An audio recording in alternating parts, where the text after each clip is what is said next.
Hello and welcome to Spreading the Word as part of the OpenBooks programme. I'm Juno Dawson, the author of Her Majesty's Royal Coven, This Book is Gay, and numerous other titles in the children's, young adult, and now adult field. I have a new sassy brown bob and I'm wearing a vintage jumper with 3 big wolves on it. OpenBooks is a series of events designed to introduce you to an array of careers in the world of books. It was going to show you how you can apply yourself, your passions, your interests, and your skills, whether it's art and design, business acumen, worldwide travel, languages. We've got something for you. And hopefully we are going to be taking what can sometimes seem like quite a closed industry and making it just loads more friendly and accessible and transparent. Today's event is called Spreading the Word. And in particular, we are going to be focusing down on the roles within publicity and marketing. Let me tell you, as someone who has had a #1 Sunday Times bestseller and also quite a protracted flop era during the early 2010s, a novel can live or die on publicity and marketing. And I cannot tell you how important these people are to not only buying you a delicious pret-a-manger when you're on a train to a festival on the borders of Wales, but also to making sure people know about you and know about your titles. And now I'm going to get the panel to introduce themselves, starting with Akua. Hi, my name's Akua. I'm marketing manager at Bloomsbury, working on adult nonfiction and illustrated titles. I'm wearing a black top with puffy sleeves, hoops, and my favorite lip gloss by Fenty. Hi, I'm Paul. I've got a beard and no hair, and I'm wearing a jumper with the sky on today. I am the PR and brand director at Anderson Press, which is an independent children's publisher. And we publish books from baby books all the way up to YA and teen novels. Hello, my name's Saba. I am head of publicity, fiction and non-fiction at Simon & Schuster. Today I'm wearing a stripy top and I'm wearing a Huda lip gloss, which is my favourite. Can you start off by going into a little bit more about what's your day-to-day like? What does an average day in the working life look like for you? And let's go in reverse order to how you introduce yourselves. We'll start with Sabra, if that's all right. Yeah, that's great. I wish I could tell you there was a normal day in publicity, but there's not. Every single day is different. There are some things that we do kind of day in, day out, checking in with authors, reading new acquisitions that come in, planning out schedules and tours, working on different timelines. But every single book is unique, and that means that every single book requires its own kind of way of working. A lot of the day will be, however, spent, talking to the team, talking to other divisions, so sales, publicity, marketing, all working together to make sure that we're all on the same timeline for whatever book is coming out. And then I spend probably the majority of my time talking to authors, and I'll be working on kind of 6 to 8 books at a time that would all be publishing at different times. Is that about similar for you as well, Paul? Yeah, it sounds really, really similar. We're a really small team here at Anderson. There's only 3 of us who look after marketing and publicity. So we spend a lot of time either in the office together or on Zoom or Teams, chatting about what we're working on, what the campaigns for each book might look like. That could be events and media, which is sort of my speciality, or social media, or paid for advertising, paid for marketing that my marketing colleagues might do. I suppose what's slightly different about my role is I also look after our brands, as they were. So we class that as something that maybe isn't as author-led, that's maybe a character or something like that. So for us, you might see Elmer the Patchwork Elephant, which there's just one there, but there's always an Elmer somewhere in our office. So I look after the brand for Elmer. So I work also with our licensing agency who are looking for collaborators and for certain designers, be it clothing designers, bedding designers, that sort of thing, who might want to take an Elma license and create an Elma product that could then go into the shop. So as well as all the book side of things, we also tie that in, especially for Elma, with the product and the licensing stuff that we do. And what about you, Aquia? How is your day any different? I'm not sure how I can add to that. So I work in marketing, so I would work quite closely with my colleagues in publicity to make sure that people know about the book that I'm working on. And I work as early as about 6 months before the book is published, and sometimes as late as a year after the book is published, just to make sure that people are aware it's coming, where they can buy the book. We also help with events when we have celebrity authors. We create bookmarks and lots of fun activity, just again to make sure people know about our book. And we do lots on digital and social media as well. Thank you. Now, I think this might be perhaps the most important question, and it's one that has embarrassingly only fully been understood in my mind in maybe the last couple of years of my career, which is the difference between publicity and marketing. Obviously, they get mentioned often in the same breath. Or like, we need to talk to publicity and marketing, as if it was all one word. I'm not going to say there was a very quick cheat sheet that has enabled me to now grasp the difference, but I don't want to put words in your mouths. So, Aquia, can we start with you? What to a total layperson, what's the difference between publicity and marketing? There is a cheat sheet. Usually marketing is paid for, and most of yes, publicity. That is it. Yes. That is my cheat sheet as well. Thank you. It's not a perfect science. Publicity definitely spend a lot of money. So it would be publicity that would have paid for your pastry when you had gone to an event in Wales. So I think if you look at TV, for example, publicity would probably get you an interview on a morning show, and the ads that you see in between the different slots in that morning show are paid for by marketing. And that's kind of the push and pull that you would see across different media forms. So if it's a magazine, if it's a written article, that's organized by publicity. But if it's a little ad in the corner of that magazine page, then it's paid by marketing. Yeah. Saba, how do publicity and marketing work together? So we work really collaboratively. I think no matter what part of the publishing industry you're in, or the book industry you're in, you would definitely see that we're an M&P team. Certainly the structures are set up in that way. Because as Aquia said, essentially what we'll do is we'll look at a campaign overall together, think about which bits publicity will look after, and then where marketing would fill in those gaps, or vice versa. If it's a marketing-led campaign, they'll go first and say, we're going to book an article or book for a paid advert in X magazine or on this TV show. And then publicity will say, okay, what looks like the gap is a review in X paper or magazine. We'll try and do that. And we'll work really, really closely together and make sure that everything is synced. Obviously, we're all across social media and stuff as well. I mean, my marketing team will run social, but I'll sort of be there retweeting and supporting from my own account. So that kind of thing, we're always making sure, if I've set up an author who's going out on tour, I'll make sure that marketing have those details so they can reshare all the event information and reshare what the author's posting. So we're always constantly synced up, but we do have specific things that we do that the other wouldn't. I mean, really, both are about making sure that readers have heard about your book. I mean, that is the end goal, isn't it? Paul, can you think of a time that has worked particularly well, where a campaign you're really, really super proud of?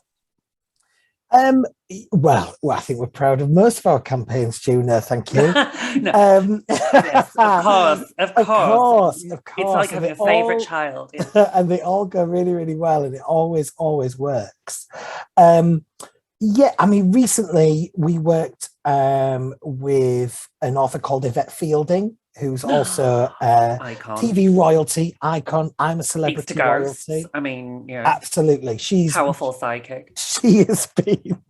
She's been ghost hunting for 20 years now on Most Haunted. So we started a campaign. We started a book series, with her 2 years ago. We just published the second one in the autumn, and that was really a full collaboration between myself as PR, looking at what media we could do with Yvette. So somebody like Yvette, who's got a name that people know, we were able to get her on lots and lots of radio shows, lots of TV, lots of articles in magazines and everything, which is great. That's one way of getting it out there. But also we knew that she's got a really, really avid online fan base, especially on Instagram and Twitter. So it was also working with my marketing colleague and working out what those extra bits of content we could do, what we could do with Yvette. She's always out there, always ghost hunting in these amazing venues all around the country. So it was, what can we add in that's extra that she could film, we could film, that we could then also be sharing around when the book comes out. And that went really, really well for us. The whole point of that really was we don't have enormous budgets, and it's probably the same for Akua and Saba as well. Budgets that we have to spend on these campaigns shrink and shrink and shrink. So it's about getting the best, the most bang for your buck, really. And I think you can really see that when marketing and PR come together on something like that, where we're all working on, where is that person? What's that person doing? How can we add value by getting extra stuff and by using time really, really well. Thinking about the people who'll be watching this and possibly thinking about whether a career in marketing or publicity is for them, Saba, what kind of personal skills do you think are most vital for doing your job? I think definitely in publicity, you need to be a little bit of an extrovert, and you need to be willing to kind of be in front of and in situations where you have to take control. That's certainly what I've learned as I've progressed in my career.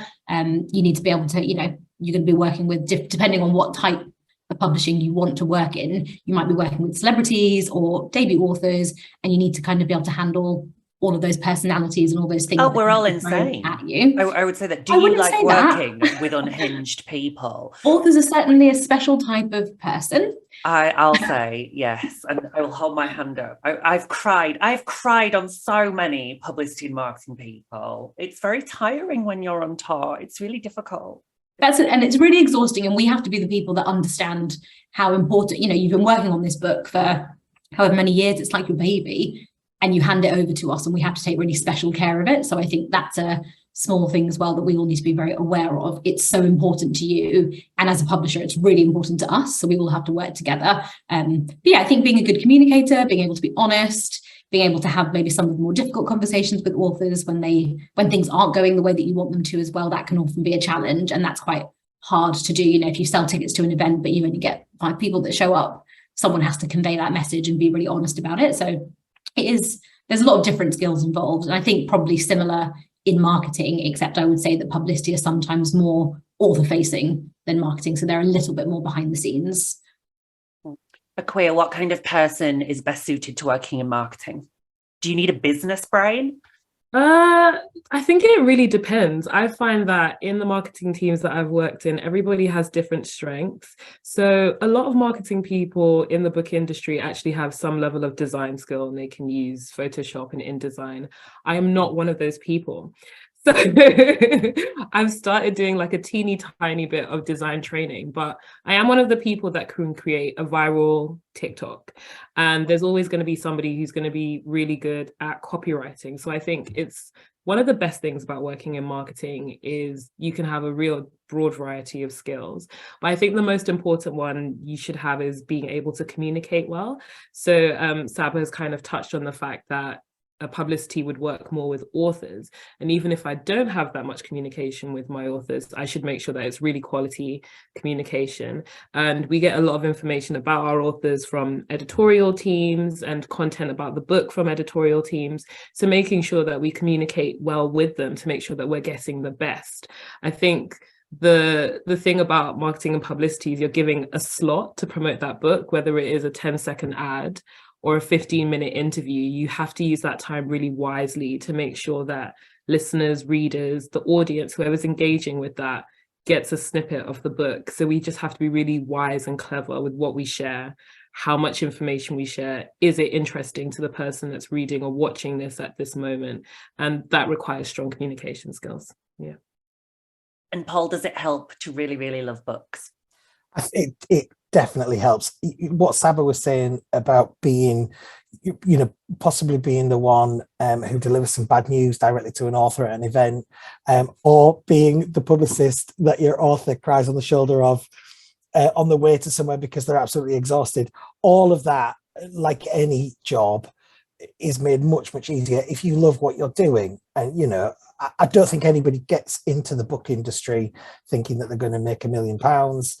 It is about, a lot of it is about the love and about making that part of your everyday life, really, which it is. And I think that's probably certainly why I'm in it. It wasn't so that one day in 2015, Juno Dawson might come out as transgender while you're trapped in Dublin together. Just for context, Paul was there on the day I was publicly outed as transgender, and he was a consummate professional and looked after me really, really well. The job description for publicity and marketing. I wasn't even your publicist, Juno. There was you weren't that even as well. my publicist, not even my publicist, and yet. So yeah, there you Here go. we are.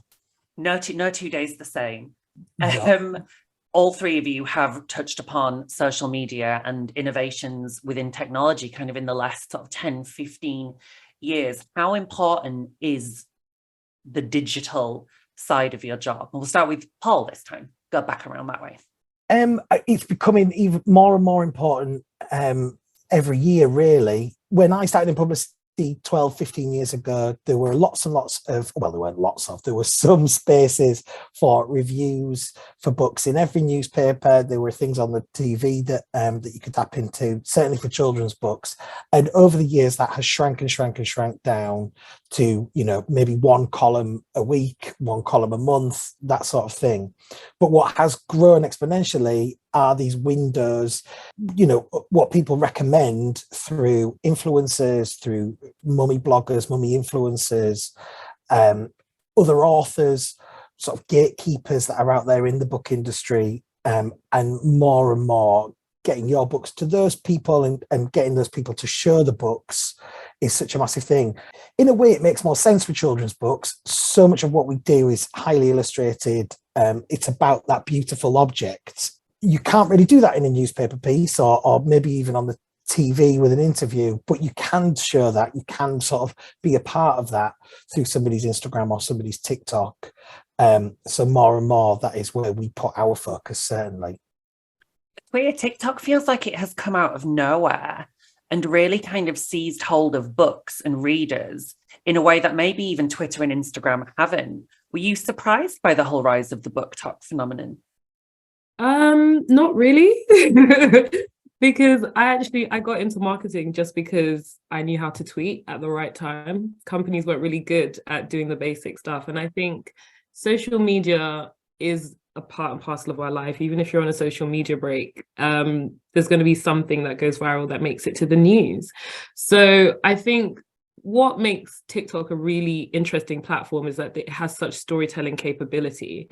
You can watch people like do a get ready with me whilst they're telling you about something really catastrophic, and it keeps you hooked and you watch it to the very end. So it makes perfect sense that books, which is just long form storytelling, is another way to share that. Everybody who's engaging in BookTok already is a part of that storytelling community by being on TikTok and loving books.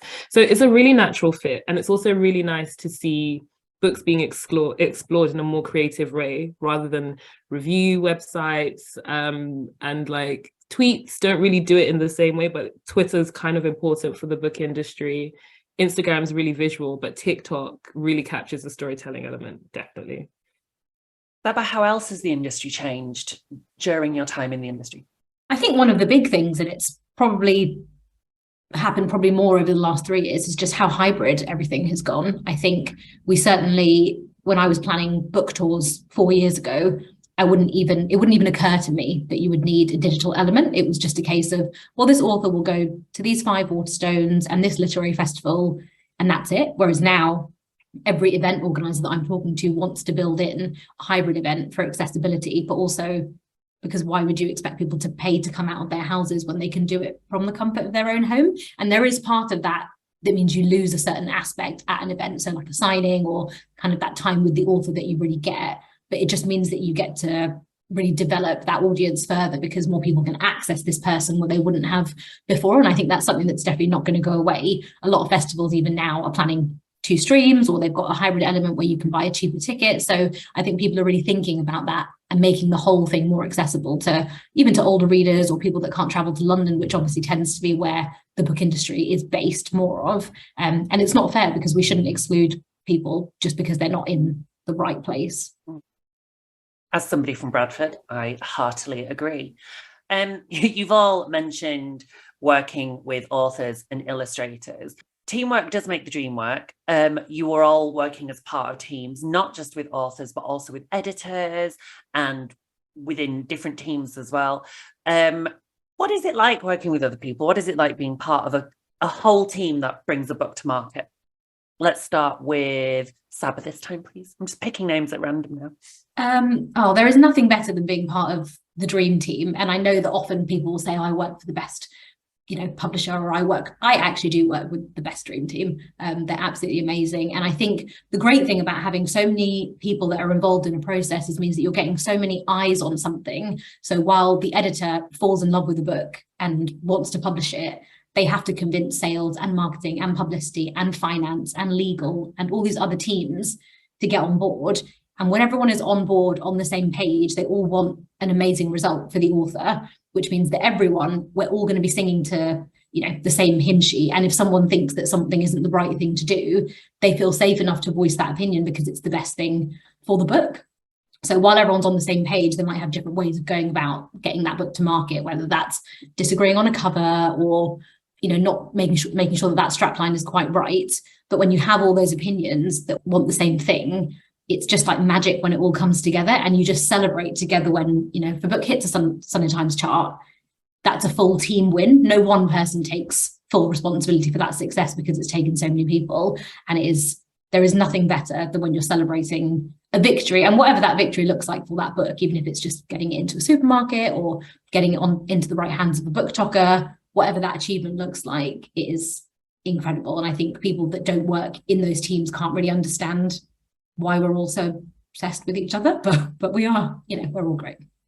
And Paul, what do you like about working with authors in particular, other than taking care of strung out queer ones? That's always fabulous to take care of somebody in the time of need. I find it really inspiring to be with creative people. Really, it does help if you love that book and you love what that author's done. I've met people I would never in my normal life, or, I grew up in Hull, people I would never, ever have come across in my life through this job. And that is amazing. I met celebrities from America, from the UK. I've met incredible award-winning authors whose books I loved when I was a child. I met Judy Bloom at an event once that an author I was working with chaired an event that she was doing. And it's just things like that that's so amazing. I love the creativity. Yes, it comes with some issues at times. It seems that whenever an author is on tour with a publicist, they give up all responsibility for themselves and walk out of the house and turn into a 5-year-old. You've got to just pick them up and go for it. And that, in a way, is its own adrenaline. And yeah, it's always different, and it's always really, really good fun, I think. Akua, what are the best things about this job? And we won't say the worst things, that's very loaded. What are the challenges of your role? That is a really tricky one. I think the best thing about this job has to be the creativity, as Paul was saying. I love meeting authors because nobody tells a story like them. And reading a book is a great way to get their story. But when you hear them talking about it as well, it just brings a different energy to it. And then that's what I feel I have the role to communicate. So I think working with the authors is the best bit. And working with the authors can also be the most difficult part for me. Well, that's something that's nice about working in a team, is that's all, there are just different personalities. And I've worked in teams that are, huge in big sort of corporate publishers and more independent, smaller teams. And even in those smaller teams, there are those, the problem authors that might be difficult or might be challenging, or, you might have the fear before you go and see them. But what's lovely about this, the book industry, I think, is that for every one of them that makes you dread getting on that train, there's probably somebody else in the team who would love to do it and who would do it and who would take it on, because it's all about interpersonal relationships, and their relationship with the author or your relationship with that author might be different to theirs. And that's what's that's a really lovely thing, I think. And I think something that you get to learn in the book industry, that the connections can be completely random, and put it out there. Somebody else might love to do that. Mm-hmm. Saba, what about you? What are the best bits of your job and the more challenging bits? I think, yeah, similar to everyone else, the best bits are the authors, and also that incredible feeling you get when you read a book for the first time and you just think, this is going to change history. This is going to be incredible, whether it's fiction or non-fiction. It just does something to you, and then you get to work on that book. It's a privilege to do that, and I think not everyone is so lucky. So that's definitely one. Some of the challenges, I would say, some of the things we have touched on. Authors obviously things can be a challenge if you're working in a difficult environment. So if you're, not being able to get the sales that you want, or you can't get the book out, it feels frustrating because, as I said before, everyone's on the same side, and sometimes a book just doesn't work for whatever reason that might be, and that can be really challenging because you take it as personal when things don't work. I'm sure that everyone here feels the same, because we do really care about what we do, and that's the flip side. When you do really care, if something doesn't work, it makes you feel quite sad about it, and there's nothing you can do apart from sort of pick yourself up and get back on, which is exactly what we would tell any author to do as well. But I think sometimes I've certainly struggled with it, where I've just wanted a book to sell 1 million copies and it just hasn't, and there's nothing you can do about it. I know, I wish it was. If it was alchemy, you would do it every time. And I've always felt that, even as an author, which is, if you could guarantee a bestseller, you'd do it every time, wouldn't you? Last question. Obviously, our audience today is younger people who might be thinking about embarking on a career within the book industry. What advice would you give to a person who might be considering a role in marketing or publicity? Akwiya, can we start with you? There's no one way to do it. I think I went to university and studied law, and I am not a lawyer. And to my parents' shock and surprise, I still make money. So, I think marketing is definitely one of those career paths that has no set way to do it. So you mentioned earlier that marketers can be quite business focused, which is true. So that's one way to go about it. There's also the creative side. You might find that you like that aspect a bit more, but just try your hand at different stuff, figure out what you like, what you don't like, what you're good at, and just see what you're able to do. There's so many different opportunities. There's no one way to do it. And you can still be successful. Yeah. Paul, what would you add to that? I think Akwiya is completely right there. There's no one way of getting into publicity either. People can train to do it at university, or stumble into it. There are many ways. The thing I would say, if you want to be in the book industry, or you're interested in the book industry, is go into bookshops and see what's out there, see what's on the shelves, see what's at the front of the shop, see what's at the back of the shop, have a look at what people are buying. Chat. If I ever speak to anyone about careers, one of the greatest things that we look for when we're maybe employing someone into our team is experience within a bookshop. If you're thinking about it and you're looking for a summer job or a Christmas temp job or something like that, try and do it in a bookshop, because you will learn so much about what people like and what people are buying, and what books are out there. It's all part of one industry, isn't it? Bookshops Absolutely. are, I guess, literally the storefront to the industry. Saba, would you add anything else to that? I would just say, just make sure that you're, following all the right people on Twitter, have a look on LinkedIn. A lot of bigger publishers offer internships or grad schemes. And as Paul said, if you can't get work experience in a bookshop, then if you can do 2 weeks in a publishing office, that's also really helpful, because people are so passionate about books. There are jobs everywhere. You could look at agents, scouts. There's lots of different bits of the book industry that you probably don't think of, but all experience is relevant. So just try and get a foot in the door, I think, and try and speak to and follow all the right people. And continue watching the rest of the Open Book series as well, because the whole point of Open Books is to introduce you to the parts of the book industry that you might not know about beyond bookseller and author. What else is there? There are 1 million jobs in the book industry that you might not know about. So stay tuned and watch the rest of the sessions. That's all we have time for this afternoon. Paul, Akwiya and Saba have to go back and make sure I have another Sunday Times bestseller, even though they don't work for my publishers.